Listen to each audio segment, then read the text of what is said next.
When I reflect back on my years as a law student, that's where I picked up a lot of my poor habits. There was actually a real problem of resilience and mental ill health in the legal profession. People weren't coping. There's a tendency in junior lawyers to overplease, to take on too much work. Let's say we have a newly qualified solicitor talking to you and getting the benefit of your wisdom and experience. And let's say he's getting 5 minutes to get your view on how to make it in law. He really wants to become a partner. What would you say to him that you really wish you had heard when you were in his shoes? How important is it in your experience to take branding seriously and your personal brand as a partner and to be proactive around speaking? Today's guest is Ed Crosse, commercial disputes partner and accredited mediator at Simmons Simmons with over 30 years experience spanning sectors from private banking to aviation. Ranked as a leading partner and described as a star litigator, Ed has built a reputation for leaving no stone unturned in complex disputes. Ed has also become a leading voice for mental health in the legal profession, challenging the traditional culture of silence around well-being. In this conversation, Ed shares why he chose to publicly discuss his own health challenges, reveals what it really takes to sustain success on the partnership track, and explains why good health may be the most underrated asset for thriving in law.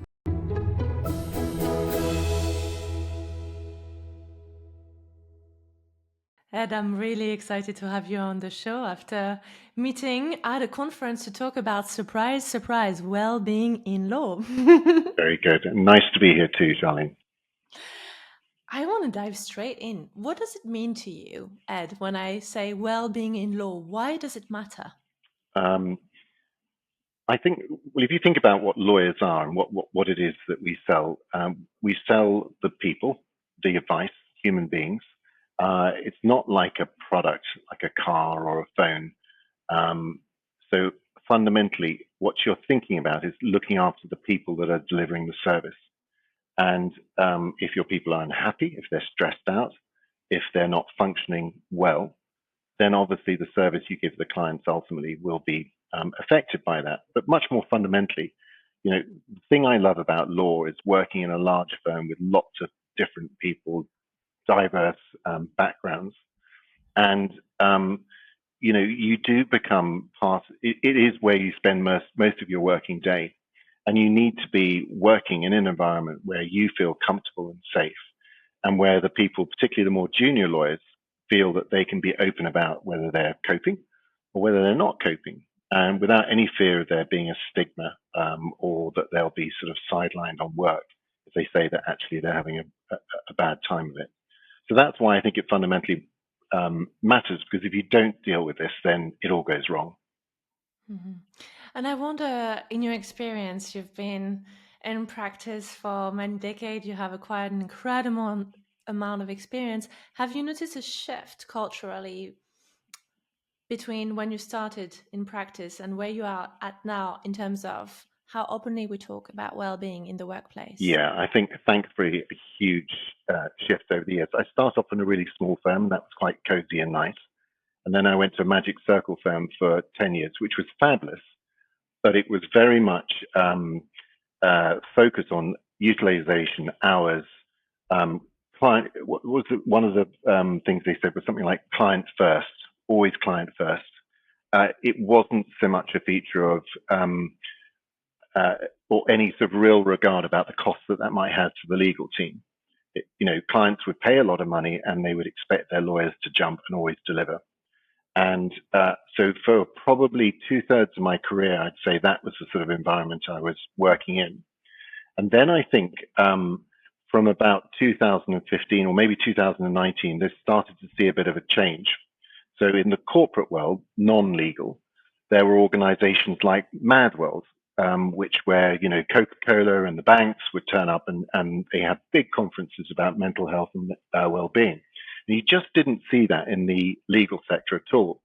And it's only when you started to get charities like Law Care involved and the Law Society, when the junior lawyers produced their resilience report in 2019, that you started to see that there was actually a real problem of resilience and mental ill health in the legal profession. People weren't coping perhaps in the way that they had in the past, but query whether they had actually coped in the past. Because I remember, there would be times when really good associates would suddenly hand in their notice, disappear and travel the world for a year. And the people would say, well, that's, they just, couldn't cope or taking time out, etc. What we didn't know is just how close those people were, if you think of that bell curve, to the point where they weren't able to cope and actually were having a bit of a personal breakdown. And pre-2019, certainly pre-COVID, I don't think people really talked about it enough. And so I guess from that stage, I saw, and I tried myself with clients and with colleagues to drive a bit of a discussion and a debate about mental ill health in the area of disputes, really with a view to destigmatizing the perceived stigma that attaches around people saying, I'm not coping, for example. And so we started various things, that took that forward. And I think now, particularly post-COVID, we're in a very different world. And the firms that are thriving, that are recruiting the best people, and that are doing really well, have got and understand the importance of looking after your people, not just junior lawyers, but also looking after the most senior people, because it can affect you at all levels of your career, as I found out myself. And so many talents in the legal profession, and I'm one of them, exit the profession because of mental health crisis, burnout, family crisis, relationship, or all of the above. How did you maintain your brilliance, but also your passion and your health and your energy to continue to thrive for decades in this world that you continue to operate in? You are one of our role model in terms of staying well, but also staying in the profession. What's your secret? Oh gosh, well, I mean that presupposes that I have maintained it and I have managed, and I certainly haven't at times. And I think if I reflect back on my career, when we're a really difficult case where you're doing excessive hours, weekends, etc., and I think about how I was behaving, within myself, that sort of tight chest feeling that you get, the inability to sleep, overeating, probably having a bit too much to drink because you get back at the end of the day and you're absolutely exhausted. That is not sustainable. And I've definitely been in situations where I felt pretty bad as an individual, or pretty unhappy as an individual. But I think I've always managed to get through it. I'd say it's only when later you get a bit of a curveball, maybe it's a family issue, or in my case, a health issue, that although you're operating at the top of that curve, and by curve I mean, where it's sustainable for you to maintain a particular level of working environment, you can quickly start to go down the other side, and it's very difficult to come back if you don't do something about it at that time. So how have I done it? I think partly quite a lot of self-reflection about who I am and how I tick and what's sustainable. Quite a lot of reading around the subject of mental health. So books like The Stress-Free Solution, which has lots of guidance about how to manage your day in a more effective way, getting rid of those micro stress moments, looking at your BlackBerry as it used to be first thing in the morning, to show my age there. I have a BlackBerry PTSD. And the fingers that don't work anymore, arthritic fingers. I don't know about you, but I still remember the flashing red light, and I genuinely thinking about it just gives me email anxiety. And that's exactly one of those very small practical tips. Turn off your notifications on your phone and on your BlackBerry. I remember when I turned that off. Otherwise, you'd always be looking at it, wouldn't you? And so, reading around the subjects, and I think, fabulous books like Why We Sleep, or Dr. Bill Mitchell's book about time to breathe, taking that moment to step back from the busyness of the day, build in some time, not for meditation, because I'm not massively into that, although some people find that really helpful, but just to decompress, exercise, things like that. There's so many practical things you can do that can help your day and make it sustainable. I'm going to talk for ages about different things there, but maybe we'll touch on some of those. Yes, I would love to. Before we do that, though, you seem so hyper aware of the importance of well-being and mental health, and that's something that really struck me when I heard you talk. And let me know if you disagree with the following statement, but I would like to think that's relatively unusual for a partner in your position at a law firm as great as your firm. I've met many partners who are absolutely brilliant, extraordinary lawyers, but think that well-being is a bit fluffy, sentimental, something they don't have time for, up until the point something happens, typically a diagnosis or healthcare, and then they start to care and worry. And that's typically when they call me. Yeah. So the reason I mentioned that is I'm just curious. Have you had a personal or professional event that has actually brought up your level of awareness to the importance of well-being? Yeah. Okay. Well, it's going to get like a counselling session here, and Oh, I have really benefited over the years from seeing a counsellor, particularly in the last 2 years, because it's that opportunity to really take a reflect on who you are, how you function, what you're like. I think for me, I've I only had a personal issue, which I'll come on to later, about it really driven by quite a nasty health issue that I had started last year, a diagnosis with something. But in a way, I'm really grateful I had that, because it caused me to stop and deal with the problem I had, get the medication and the treatment I had over the last year.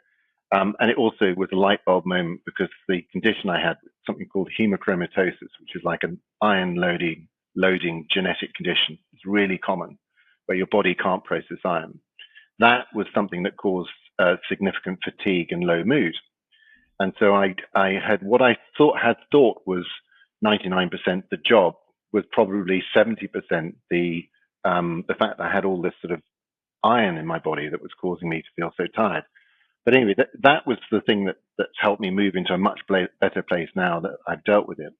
But I think, we all have things that happen in our life that shape you. For me, it was going to boarding school when I was 6 until 10. And that shaped me as an individual, not necessarily in a particularly positive way, but it did make me a sort of self-reflect a little bit in later years about, what made me happy and what makes me tick.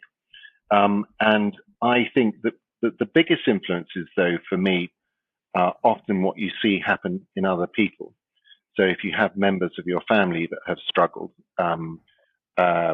whether that be because of their personal makeup, ADHD, for example, can cause quite significant mental ill health as well, or anxiety, or addictions, for example. The things you see, and also at work, everybody can point to individuals who they'll remember who had a breakdown, who couldn't cope, or however it was described in those days.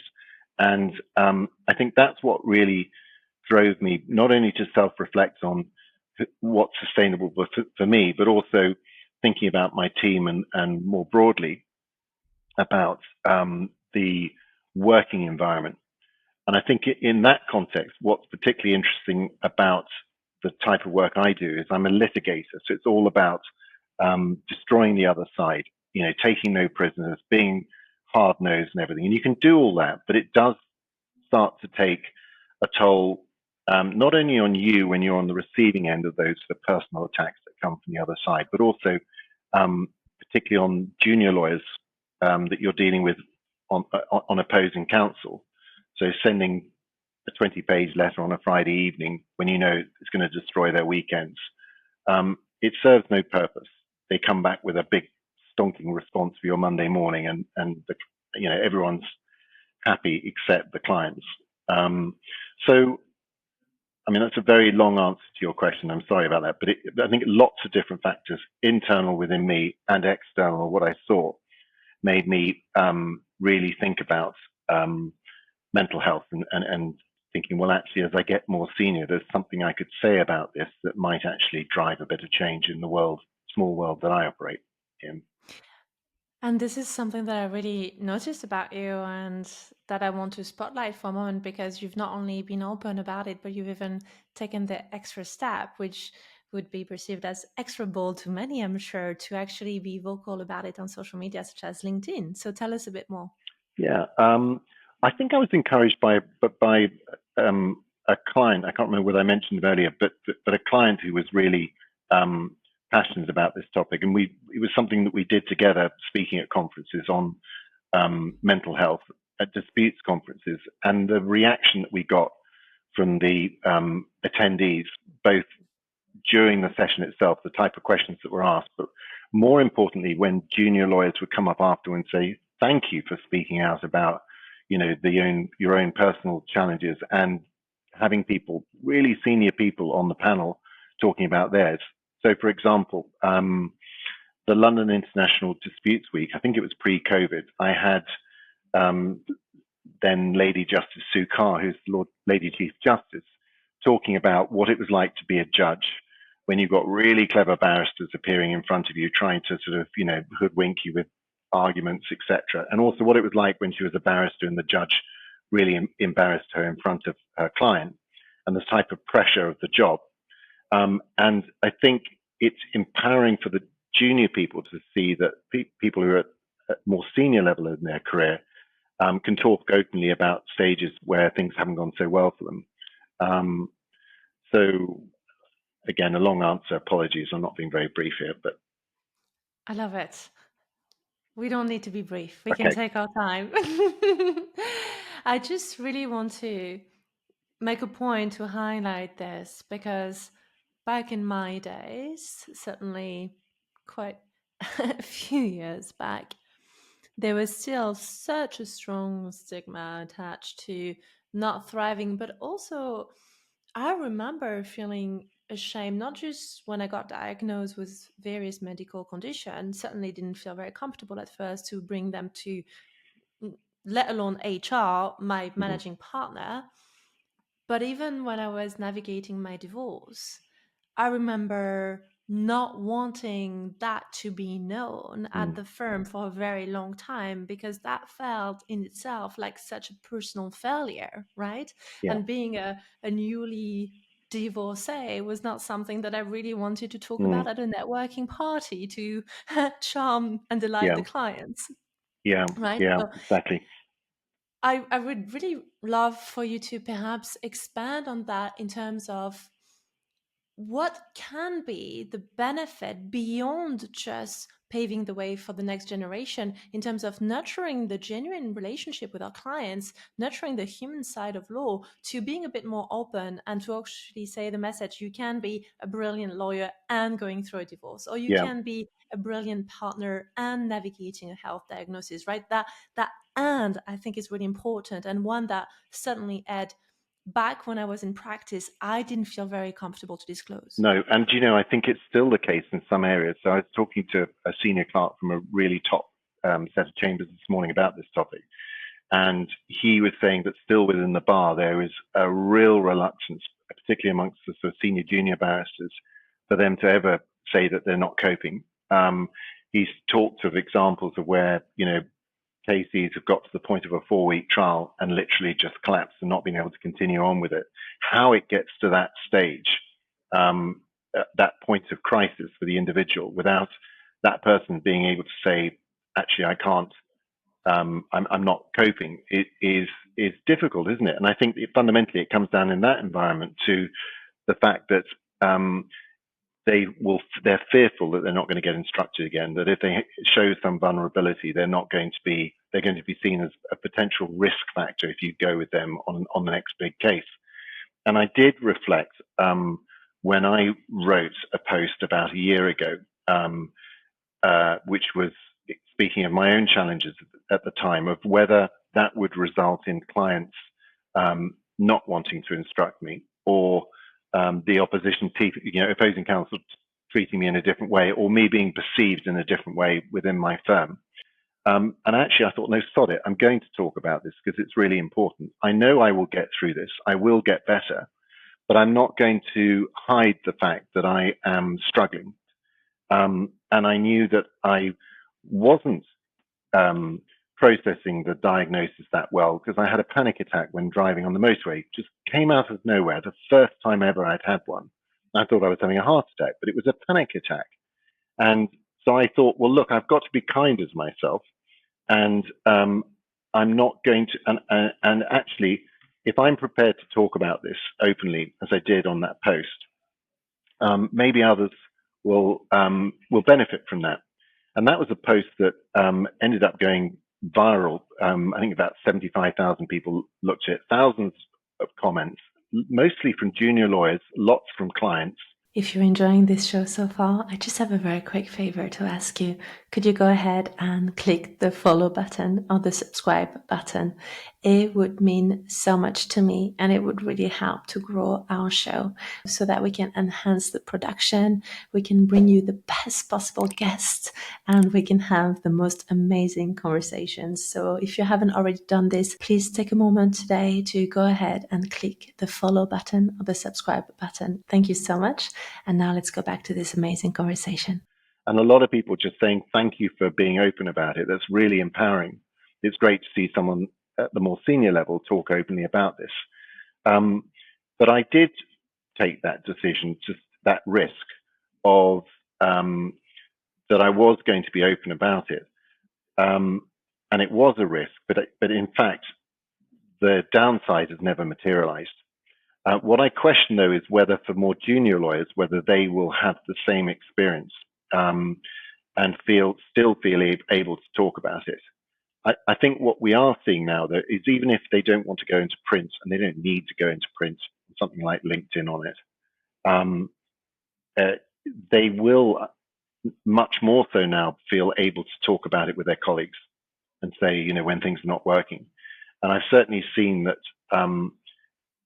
I can fortunately say within Simmons, for example, if somebody says they are not coping, there is a whole process that comes in to get around that person to support them and make sure they're being looked after. And I've seen that with my own experience as a partner, and I've seen it with associates as well.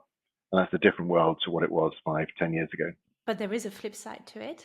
And I recently had a meeting with a partner who told me, well, in fact, he saw me walk through the corridor of the law firm and he said, oh, you're the well-being advisor. And I was like, yes, that's me. It's like, oh, please, whatever you do, can you not talk to my junior and talk to all the partners, do whatever you do, but do not talk to my juniors. They just need to work a little bit harder and all partners need to talk to you. So I just thought that was really interesting because it's funny, isn't it?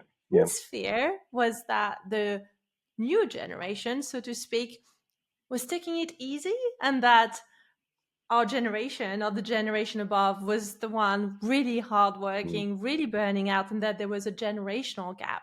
And it's not the first time I hear this. I've heard this at many firms coming from different sectors, coming from different industries. And I just wonder, what's your take on this? What do you observe? Is there such a thing, just generally speaking, as generational conflict? Yeah, I think there is. That fabulous book, The Anxious Generation, is it called? I think it's, written by an American psychiatrist, I think, that talks about, it tracks through the prevalence of mental ill health worldwide from 2008 onwards, which is the point at which smartphones were introduced and people became much more dependent on devices and with social media. And it's a bit of an analysis about how impactful the new digital world can be on the generation coming through and the sort of the way in which it requires or forces immediacy in your response, etc. I do think that there is a much higher level of mental ill health in young adults coming through.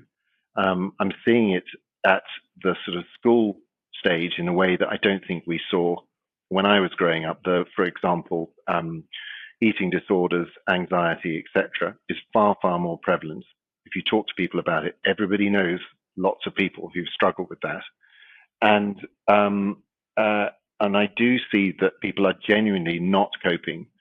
Now, I don't think it's just a case of that we're being told about it now. I just think that there's been a different influence, and maybe COVID has quite a lot to do with it as well. I think that really impacted everyone.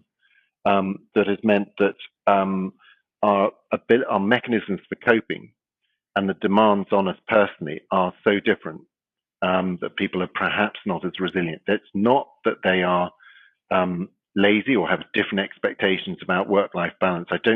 They may have a better and more healthy expectations about work-life balance, and we have to respect that, because otherwise they're not going to want to work for you. But I think there's a much greater prevalence of mental ill health in the generations coming through. I really do. But I don't think that answers the comment made by the partner. Don't talk to them, because you absolutely should be talking to them to acknowledge and recognize that and make sure you do something about it. I love that you said that, and that's truly my passion, because I think well-being for NQs, for example, is crucial. Well-being, I would go as far as saying that some of my preferred work sometimes is working with law students. So even before they step into the trainee's position, because when I reflect back on my years as a law student, that's where I picked up a lot of my poor habits, right? Yeah. And I can't blame any law firm for that. This is me choosing to do those things that were not particularly healthy for me, and that paved the way to later on burning out because of those poor healthy habits. So I'm with you. I think we need to have those conversations as early as possible, in my view, as early as law school, and definitely at NQ stage. And then, as we develop into associate, I'm just curious. Let's say we have a newly qualified solicitor talking to you, Ed, and getting the benefit of your wisdom and experience. And let's say he's getting 5 minutes to get your view on how to make it in law. He really wants to become a partner. What would you say to him that you really wish you had heard when you were in his shoes? Yeah. Well, I do sometimes talk to the sort of the new trainees who are coming in, and those that are just qualifying. It's something that the firm runs, is sessions with partners to talk about working practices, etc., and resilience. And I think so. I try to talk about sort of a lot of the practical steps that have helped me. There's a tendency in junior lawyers to try to overplease, to take on too much work, constantly putting your hand up for the next thing because you become concerned that you might be not be hitting the utilization targets, etc. And very quickly as a junior lawyer, particularly in the first 6 months, you can find that you're doing multiple different jobs for different partners, each of them having their own views as to the importance of the work and the deadlines. And the deadlines conflict, and suddenly you're in a world of pain where you're delivering work that's not your best product. And that's exceedingly stressful. And you do see young lawyers getting very upset, men and women getting very tearful about that, often in appraisals, because they're just not coping and they feel that they're letting everyone down. So being realistic about the amount of work you can take on, being proactive in your communication with the people you're working with about what you have on, so that they can see that actually if you've got a crunch point coming, they need to perhaps get other people involved and take work off you. So don't sit silently, and that requires you to be a little bit bold and confident. And you'll far better that you have that sort of conversation than suffer silently, do long hours, produce poor work, and then in your appraisal it said, well, a bit sloppy here, or didn't deliver, or overpromised, etc. So trying to get a bit of control about the work you do. I think the other big thing is most firms now have moved away from the always on culture of that it is acceptable for anyone, frankly, to be sending emails, late at night and expecting an immediate response, or sending non-urgent things over the weekend when actually it could be just sent marked for Monday, don't read, because, for example, some people like to get their work out of the way on a Saturday morning, but they don't expect to get a response. And so I would say, again, maybe this is a message more for the people who are giving the work. Have that discussion with your team so they know and understand what your working practices are, so that they don't feel that they always have to quickly do an immediate 3-word response to an email that you sent, for fear of the partner thinking that they're just being slack by not coming back to you straight away. It's not always urgent. The being disciplined about the use of your device is another biggie, isn't it, really? Don't, when you wake up in the morning, reach for your phone and read your work emails. I always try to build in myself that I don't look at my work phone until I've literally either got into work or if I'm working from home, I'm at my desk, because you're introducing in those first 3 hours, or sorry, the first hour or so of your morning, lots of micro stressor moments where you're not going to be able to respond to that email that you've just read, but it's going to put you in a state of alert, potentially anxiety, when actually you should be just getting ready for work, having a good breakfast, getting your thoughts together. And I think might have been Mark Carney, the former the governor of the Bank of England, now the Canadian prime minister, I can't remember. He used to say that despite that being in that role where he was managing the country's finances, he would still go for a walk without his phone for sort of half an hour at various points in the day to collect his thoughts, to think and have that thinking time. So those are the sort of practical things I think I would say to junior lawyers to wrestle back a bit of control about your life, really. Thanks, Ed. I wish I had heard all of this back when I Yeah, was me in their too. shoes. I could have heard myself. Where were Yeah. you? Well, I've obviously just learned by my own mistakes, haven't I? But no, actually, it's stuff that I've read, and it makes so much sense. I have another question for you. In my work as a burnout advisor, one transition phase where I see a really, really high risk for burnout and a lot of anxiety is that crunch point when somebody is on the partnership track. Yeah. And we know that sometimes that can be months, that can turn into years, depending on the firms. What would you say to someone who is at that point? So that they're almost there, they're Yeah. about to be made up. And I'm sure you remember how stressful that transition is, because then also you become a partner and suddenly, even though you were senior associate, then you go and you become a junior partner and you have all the equity partners ahead of you and etc. What would you say, and how did you navigate that period? It's a horrific stage, isn't it? Because you're constantly thinking, I mustn't do anything wrong.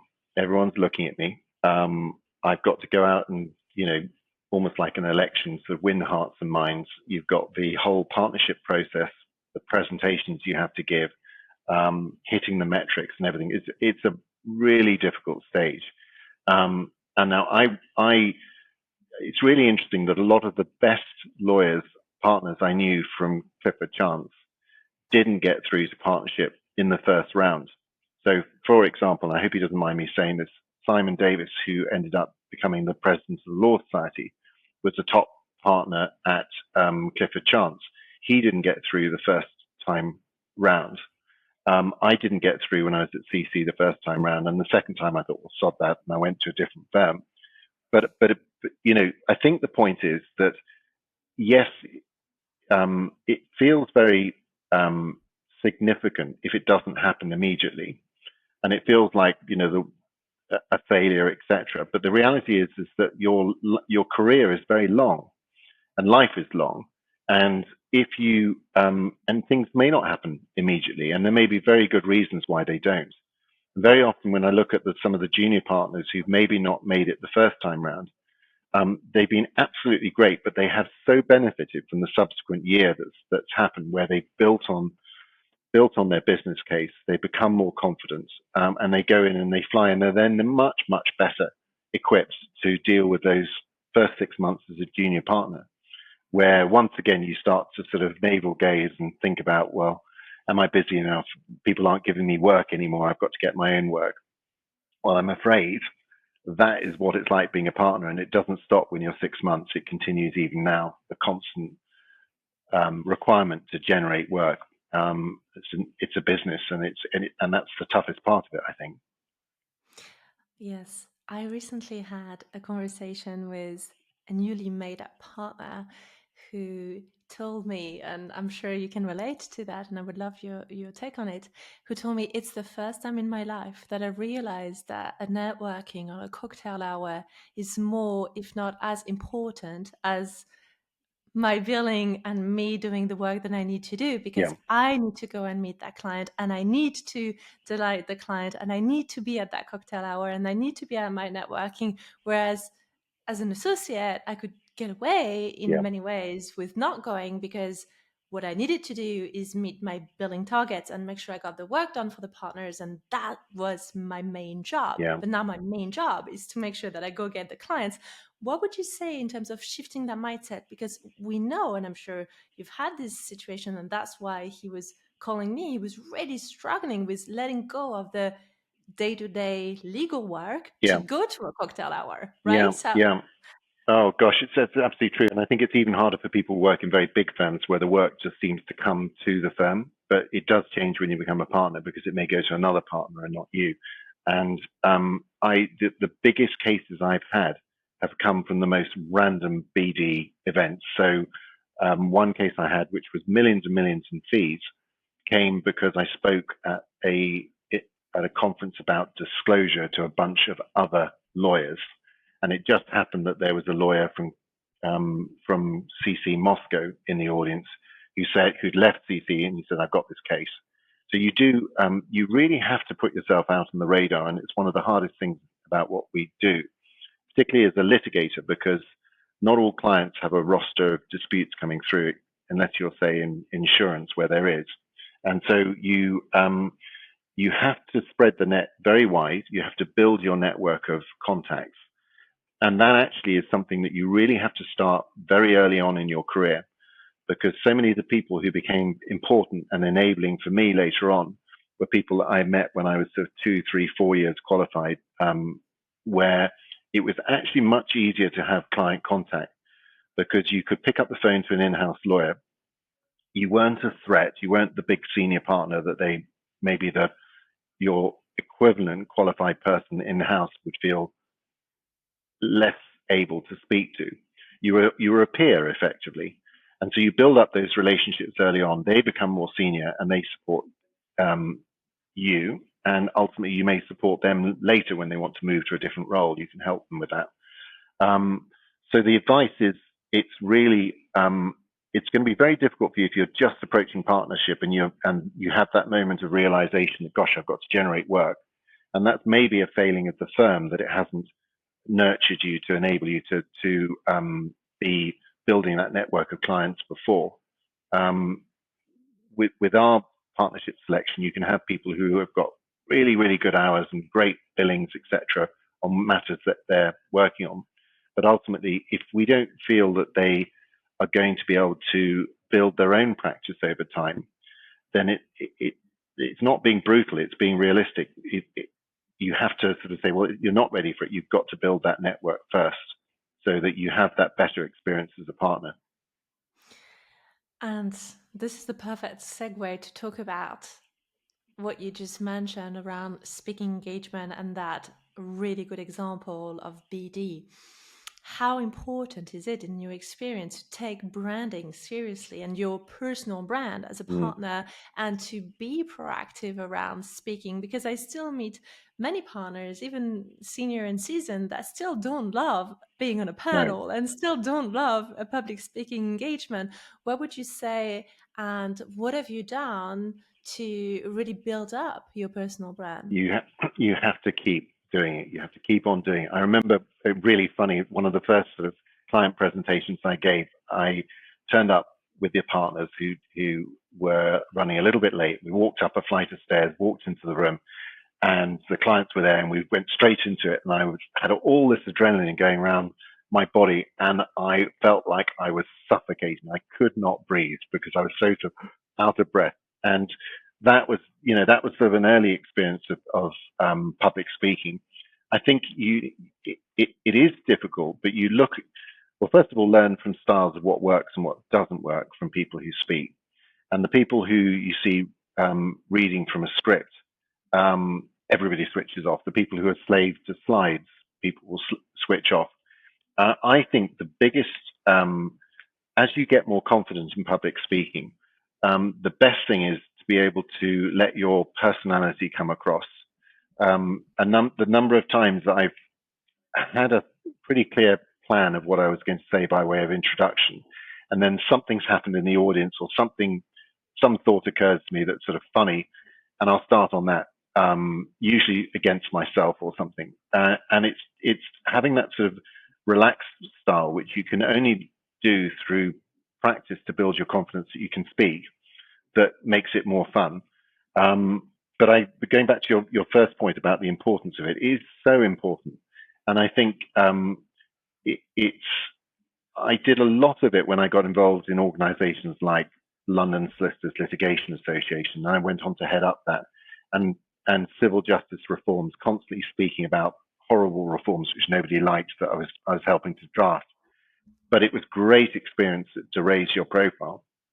And it's really helping me now that I'm at a stage where I'm about to move from London after 30 years to the Middle East to work in our disputes practice there, that I have built up a profile in London that I can carry with me into a region where actually profile matters even more, seniority, notoriety, etc.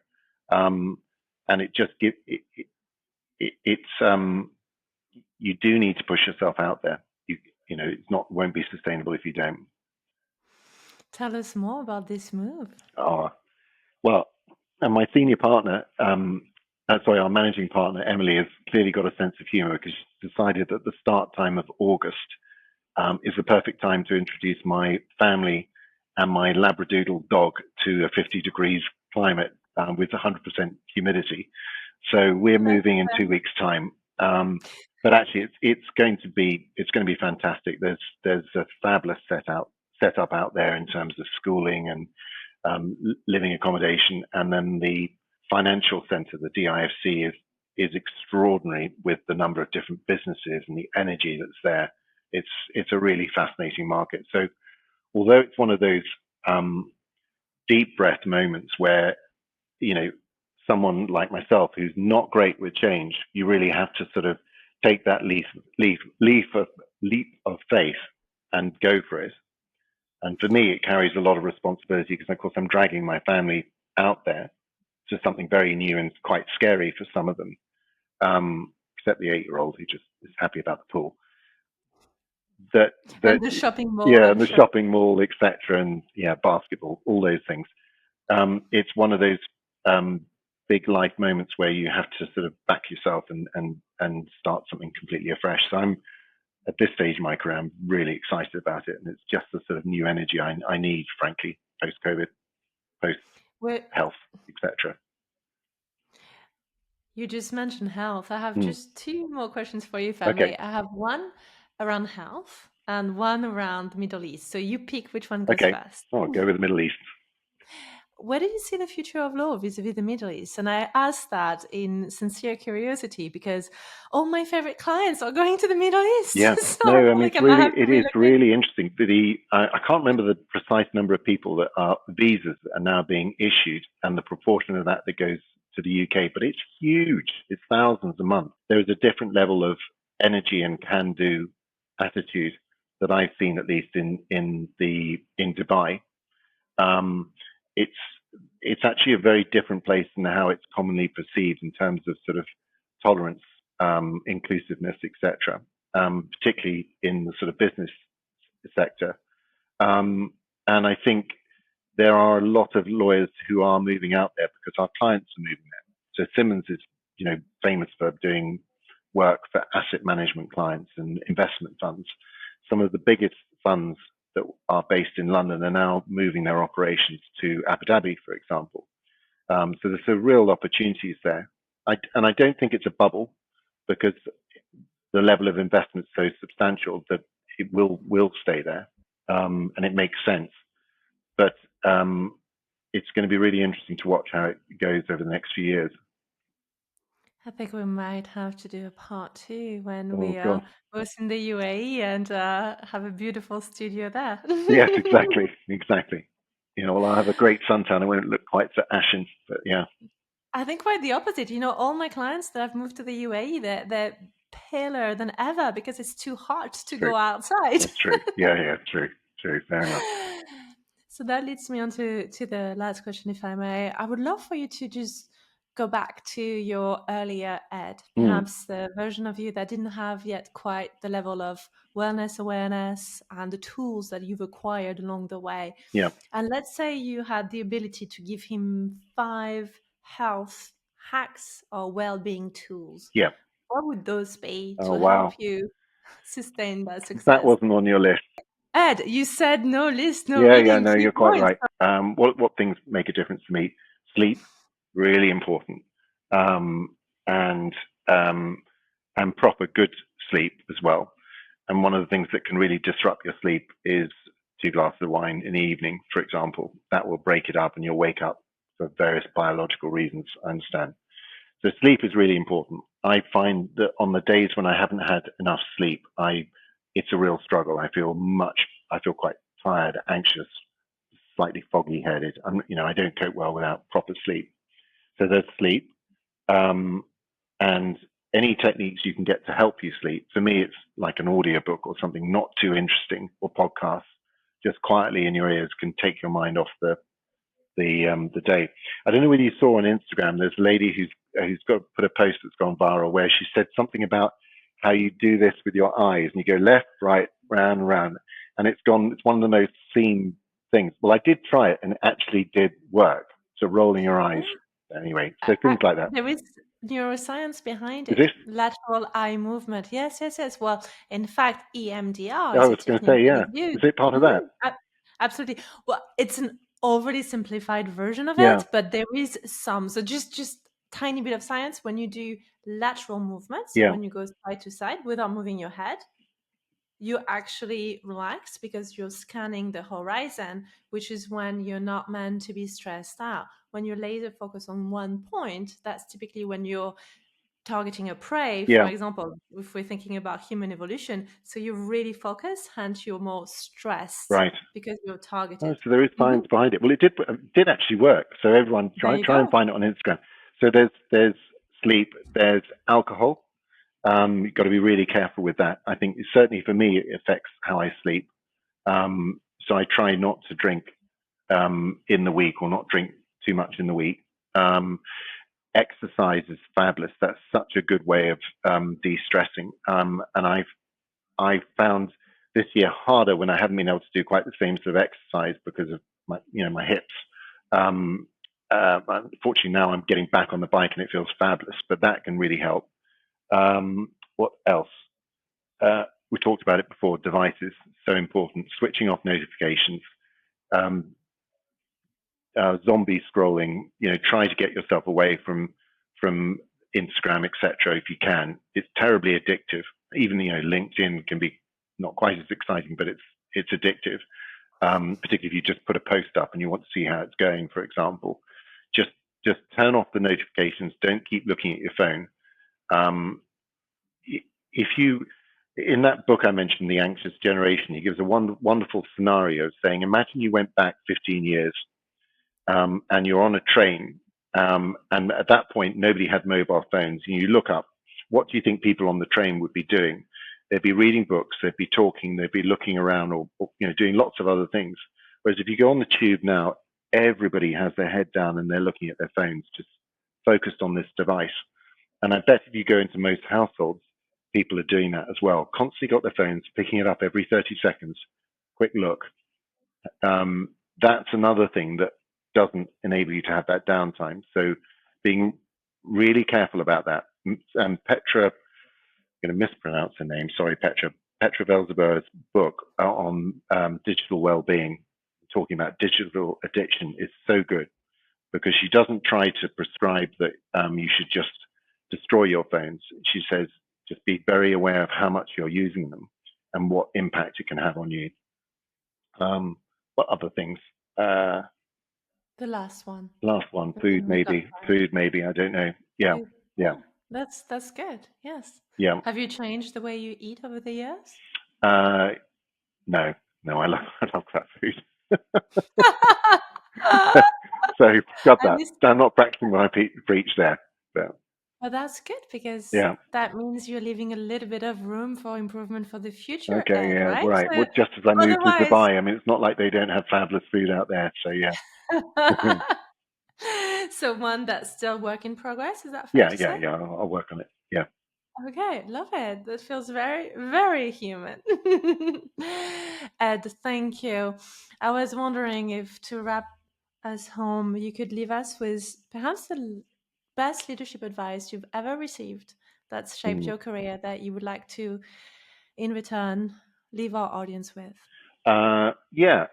Actually, it's the same person. It's Simon David. So he was my boss at CC for 10 years. And it was two things he said, really. One was remember that what your function is as a lawyer, you're there to step back from the emotions, step back from the problem, and provide independent and dispassionate advice, the best advice for your client.